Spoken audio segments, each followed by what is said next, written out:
sicario, ¿qué? Mira. Mira. Mira. Vámonos. Vámonos, súbanse conmigo, súbanse conmigo. La violencia en Sinaloa parece no tener fin. A más soldados, más enfrentamientos. Y a más enfrentamientos, más soldados.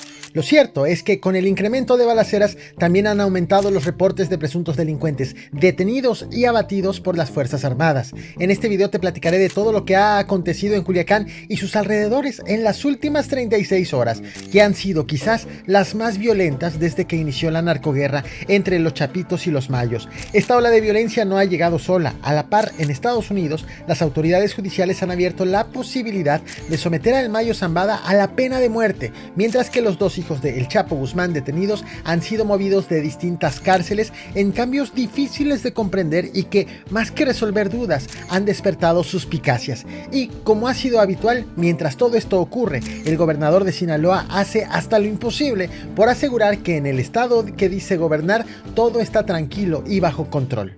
¿Y a dónde venían estos güeyes? Las imágenes que ves en pantalla forman parte de los golpes propinados por las Fuerzas Armadas contra presuntos integrantes de la delincuencia organizada. A estas detenciones que ves en pantalla podríamos sumarle el siguiente video que estoy por mostrarte, donde presumiblemente un grupo de delincuentes tomó el control de un camión, pero posteriormente fueron alcanzados por elementos federales.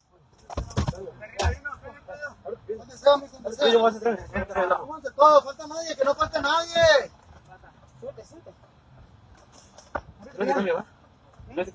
No. ¿Qué pasó? ¿Por qué están parados? Nos pararon aquí la guardia. Dile. Comienzo con un enfrentamiento armado entre elementos del ejército mexicano y presuntos integrantes de la delincuencia organizada ocurrido este jueves 17 de octubre en la sindicatura de Tepuche, ubicada al norte de Culiacán, Sinaloa. Como resultado de este choque, 6 civiles, identificados por las autoridades como presuntos sicarios, fueron abatidos. Las primeras investigaciones apuntan a que los elementos del ejército apoyados por la Guardia Nacional estaban realizando patrullajes en la zona como parte de un operativo de seguridad diseñado para contener la escalada de violencia en el estado. Mientras realizaban estas actividades, los militares fueron emboscados por hombres armados que abrieron fuego desde vehículos en movimiento. En respuesta, los militares repelieron la agresión, con lo que se vino un enfrentamiento que duró varios minutos. Al finalizar el tiroteo, los 6 presuntos delincuentes murieron en el lugar. Las autoridades lograron incautar 10 armas automáticas, 3 vehículos y diversos equipos tácticos, según lo informado por la Secretaría de la Defensa Nacional. Esto ocurrió específicamente en la comunidad de El Guasimal. Al momento en que hago este video, las autoridades no han dado a conocer las identidades de los abatidos ni el grupo delictivo al cual pudieron haber pertenecido.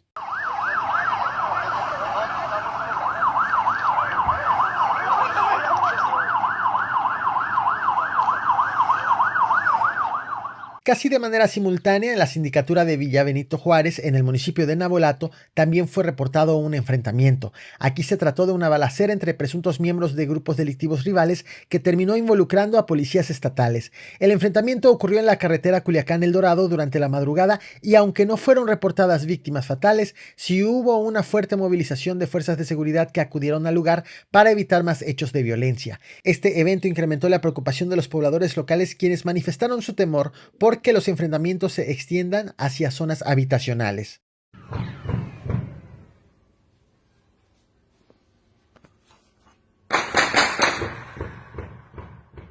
En las horas posteriores de ese 17 de octubre también fueron registrados varios narcobloqueos en las carreteras principales de la región. En la autopista Culiacán-Mazatlán, hombres armados interceptaron y secuestraron camiones de carga que luego utilizaron para bloquear el tránsito en el kilómetro 141.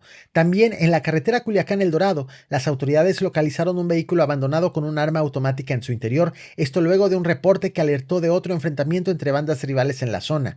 Los bloqueos provocaron caos vial en diferentes puntos. Sin embargo, tras la intervención del Ejército y la Guardia Nacional, las vialidades pudieron ser despejadas y el tránsito se restableció sin mayores contratiempos. Ya me valió.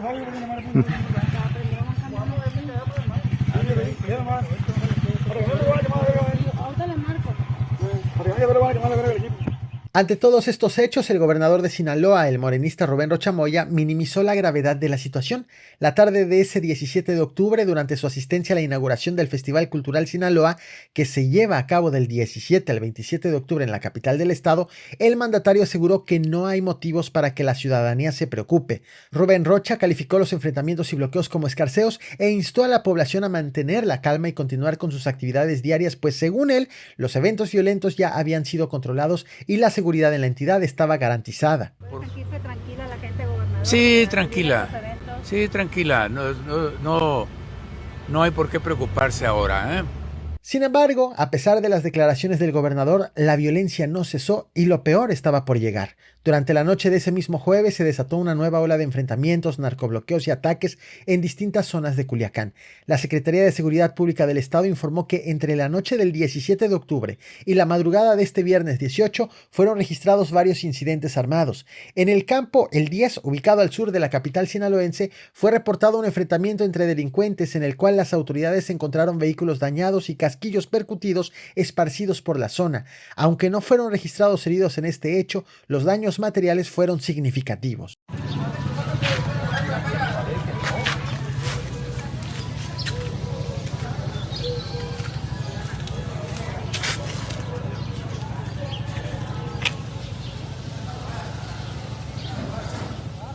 Otro enfrentamiento fue reportado también en la sindicatura de Imala. En esta ocasión, al igual que en el 10, las autoridades encontraron vehículos dañados por impacto de bala, pero no reportaron víctimas. Durante la misma noche hubo bloqueos en la carretera Culiacán-Los Mochis, donde hombres armados colocaron vehículos para obstruir el paso en las inmediaciones del aeropuerto de Culiacán.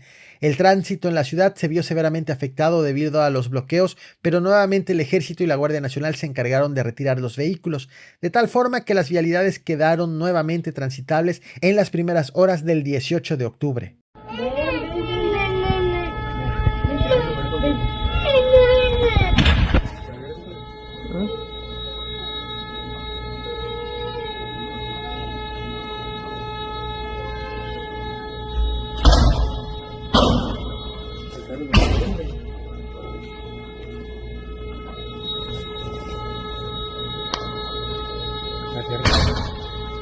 Como si, bueno, que me están echando. Sin embargo, uno de los incidentes más alarmantes de esa noche fue el ataque a las instalaciones del diario El Debate en Culiacán. Poco antes de la medianoche, hombres armados dispararon contra la fachada del periódico y provocaron daños a 4 vehículos, 2 de los cuales pertenecían al diario, mientras que los otros 2 eran de particulares. El ataque ocurrió en medio de la crisis provocada por la ola de violencia desatada desde esa misma mañana, la cual tenía en alerta ya a las autoridades. La Secretaría de Seguridad Pública del Estado confirmó que en el lugar encontraron varios casquillos percutidos, lo que confirmó que se trató de una agresión armada. El general Gerardo Mérida Sánchez, secretario de Seguridad Pública de Sinaloa, acudió al lugar poco después del ataque y señaló que la Fiscalía General del Estado sería la encargada de investigar si el objetivo del ataque era el medio de comunicación o si los disparos iban dirigidos a una empresa contigua. El general reconoció que este tipo de agresiones estaba volviendo recurrente en la zona, aunque intentó tranquilizar a la población al afirmar que la situación estaba bajo control. Sin embargo, el ataque al periódico, que es uno de los principales medios de comunicación en Sinaloa, encendió las alarmas entre los periodistas y reforzó los llamados a proteger la libertad de expresión en el estado. De hecho, este mismo viernes 18 de octubre, el gremio periodístico se manifestó para exigir garantías de seguridad a las autoridades para poder hacer su trabajo. Desde hace ya algún tiempo se había estado alertando de que había un incremento en las agresiones a la prensa. Este viernes 18 de octubre, el gobernador condenó públicamente el ataque al diario. Durante una conferencia de prensa, Rubén Rocha afirmó que este tipo de acciones deben considerarse como una agresión a la libertad de expresión y aseguró que su gobierno tomará las medidas necesarias para proteger a los periodistas y medios de comunicación en la entidad.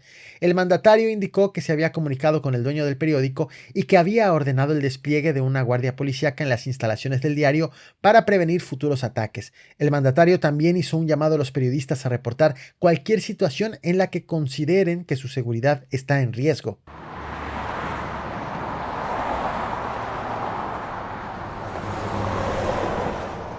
Mientras todo esto ocurre en Sinaloa, en Estados Unidos sucedieron diversos hechos en torno a los juicios de los principales líderes delictivos de facciones confrontadas al interior del cártel. El 18 de octubre, el Buró de Prisiones Federales confirmó que los 2 hijos detenidos de Joaquín El Chapo Guzmán habían sido reubicados en distintas prisiones federales. Ovidio Guzmán fue trasladado nuevamente al Centro Metropolitano Correccional de Chicago, de donde había salido en julio por motivos que no fueron revelados.